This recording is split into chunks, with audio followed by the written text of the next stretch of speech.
বিয়ে হয়েছে আমার 11 বছর কমপ্লিট হয়ে গেল, কিন্তু এই 11 বছরে আমি একবারও শীতলা মায়ের পুজো করতে পারিনি আমার বাপের বাড়ির পাড়ায়।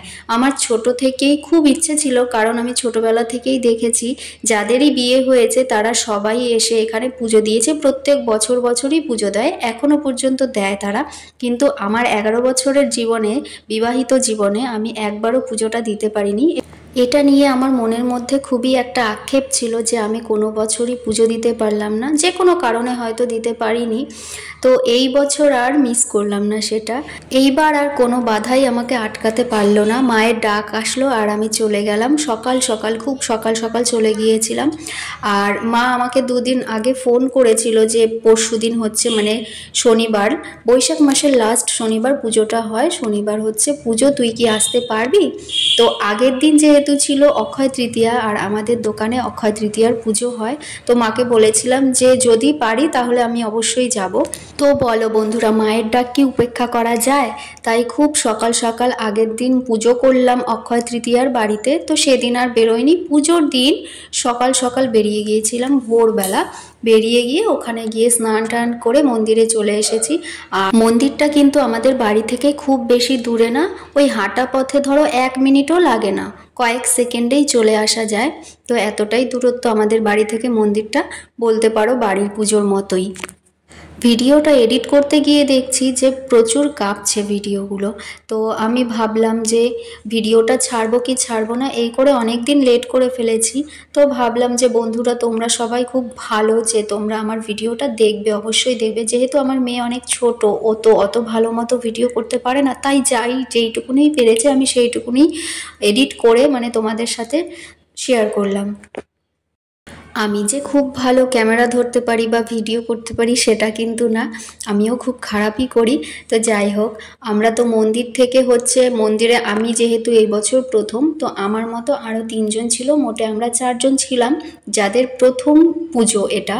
তো আমরা যারা প্রথম তারা 4টে কুলো 4 জনে ধরেছিলাম। তো সেখান থেকে কুলো নিয়ে মন্দিরের 7 পাক ঘুরতে হয়। তো 7 পাক ঘুরে আমরা 2 জন চলে গিয়েছিল, 2টো দল হয়েছে, দু দল দুদিকে চলে গেছে। তো আমরা যেই দিকটায় এসেছি সেই দিকটা অনেকটা দূর আর রোদ প্রচুর, যেই কারণে আমাদের সাথে বেশি লোক আসেনি। আমরা মোটে 6 জন এসেছিলাম আর ঢাকুরিয়ারা এসেছিল।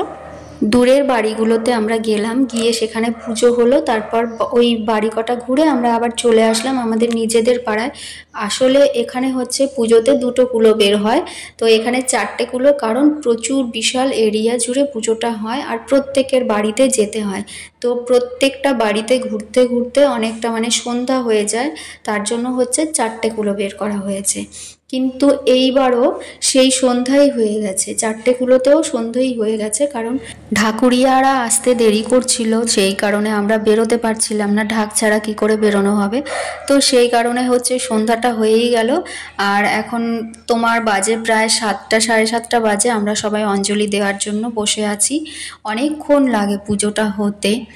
আমি পুরোটা ক্যামেরা করতে পারিনি কিছুই তেমন, কারণ আমার ক্যামেরা ধরার মতো কেউ ছিল না, যে ফোনটা ধরে কেউ একটু ভিডিও করে দেবে এমন কেউ ছিল না। মেয়ে তো ছোট, ও তো নিজের মতো খেলছিল। তো আমার দ্বারা যেইটুকুনি সম্ভব হয়েছে আমি সেইটুকুনি ক্যাপচার করেছি। তো আমাদের অঞ্জলি দিতে দিতে প্রায় 8টা বেজে গিয়েছিল। তারপরে আরও কিছুক্ষণ ছিল, মানে আরতি টারতি করা হয়েছে, ওই পুরো মোটামুটি ধরো শেষ হতে হতে পুরো পুজোটা 8:30 প্রায় বেজে গিয়েছিল আমাদের পুরো পুজোটা শেষ হতে। এই হচ্ছে বন্ধুরা মায়ের ছবি। এখন শীতলা পুজো হচ্ছে, আর এই পুজো শেষ হয়ে তাও 10টার দিকে হয়তো কালী পুজোটা শুরু হবে, মা কালীর পুজো। তো আমি শুধু শীতলা পুজোই দেব, মা কালীর পুজো করতে পারবো না, কারণ এতটা সারাদিন উপোস থেকে এটা আর আমার দ্বারা সম্ভব হবে না। তার জন্য আমি ওইটুকুনি করলাম, মানে শুধু শীতলা মায়ের পুজোই করলাম। অনেকেই করবে, আর কালী পুজোটা ম্যাক্সিমাম ছেলেরাই বেশি করবে, তবে বউ মানুষরাও আছে অনেকেই করবে যারা কালী পুজো। তো বন্ধুরা, অনেক দিন পর একটি ছোট্ট ভিডিও তোমাদের সামনে তুলে ধরলাম, আমি তোমাদের সাথে শেয়ার করলাম। তোমরা অবশ্যই ভিডিওটা পুরোটা দেখো, আর কেমন লাগলো কমেন্টে অবশ্যই জানিও, পারলে একটা লাইক দিও আর শেয়ার করো যদি পারো। তো টাটা, বাই বাই, সবাই ভালো থেকো।